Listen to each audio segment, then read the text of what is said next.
ઉત્તરાયણમાં કાચ પાયેલા માંજાના ઉપયોગ પર પ્રતિબંધ છે તો હાઈકોર્ટના નિર્દેશોનું પાલન કરવા સરકાર એક્શનમાં આવી છે। રાજ્યસભા સાંસદે હાઈકોર્ટને નિર્ણયને સમર્થન આપ્યું છે। ચાઇનીઝ તુક્કલના કારણે આગ લાગતા તે બંધ કરાવાયા હતા।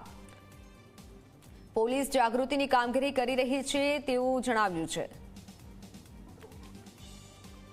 आंतरराष्ट्रीय पतंगोत्सवनी આજથી શરૂઆત થઈ ચૂકી છે અને પતંગોત્સવ ગુજરાતની એક ઓળખ પણ બની ચૂક્યું છે।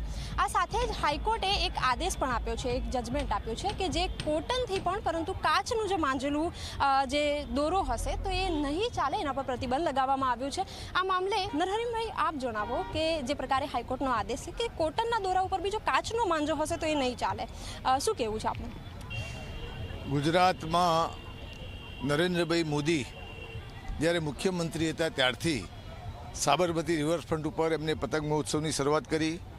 વર્ષોથી વિશ્વના અનેક દેશના પતંગ રસિયાઓ આ પતંગ મહોત્સવની ઉજવણી કરવા માટે આવે છે। આજે પણ રાજ્યના મુખ્યમંત્રીની ઉપસ્થિતિમાં ભવ્ય કાર્યક્રમનું આયોજન કરવામાં આવ્યું।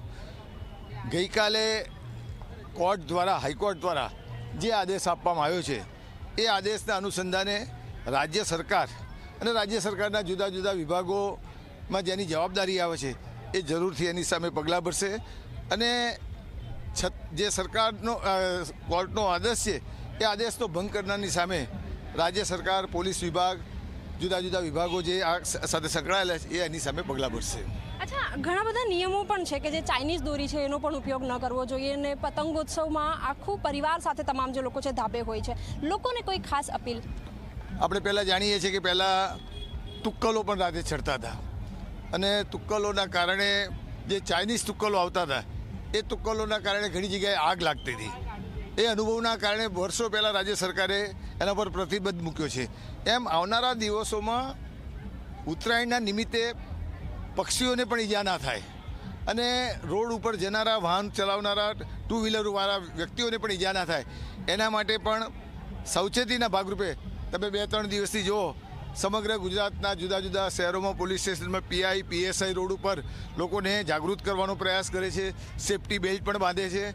તો આ સરકારની એક જાગૃતિ છે કે વધુને વધુ અકસ્માતો જે થાય છે એને અટકાવવામાં આવે અને ઉત્તરાયણ એ વર્ષોથી આપણા ગુજરાતમાં, દેશમાં એક સામૂહિક પ્રસંગ તરીકે જેમ દિવાળી આપણે ઉજવીએ છીએ, હોળી ઉજવીએ છીએ, એ જ રીતના પતંગ મહોત્સવ ઉજવણી થાય આવનારા દિવસોમાં ને ચાલુ વર્ષે પણ ઓછામાં ઓછો લોકોને એનાથી નુકસાન થાય અને વધુને વધુ લોકો આ પતંગ મહોત્સવ ઉજવણી કરે એ જ રાજ્ય સરકારનો અભિગમ રહેલો છે। બિલકુલ, રાજ્ય સરકાર નિયમો બનાવે છે અને તેનું પાલન રાજ્ય સરકાર બહુ સારી રીતે કરાવે છે, પરંતુ તેની સાથે સાથે ક્યાંક જરૂરી એ પણ છે કે લોકોમાં પણ જાગૃતતા આવે અને જે ચાઇનીઝ દોરી હોય કે પછી હાઈકોર્ટનું જે રીતે જજમેન્ટ છે કે કોટનની દોરી પરંતુ એના ઉપર બી જો કાચથી માંજેલું હશે તો એ પણ એના ઉપર પ્રતિબંધ છે અને લોકો પણ આ પ્રતિબંધનું સન્માન કરે અને એ પ્રકારનો ઉપયોગ ન કરે, એનો ઉપયોગ ટાળે તે ખૂબ જરૂરી છે। કેમેરામેન ઉમેશ પરમાર સાથે સપના શર્મા, ઝી 24 કલાક, અમદાવાદ।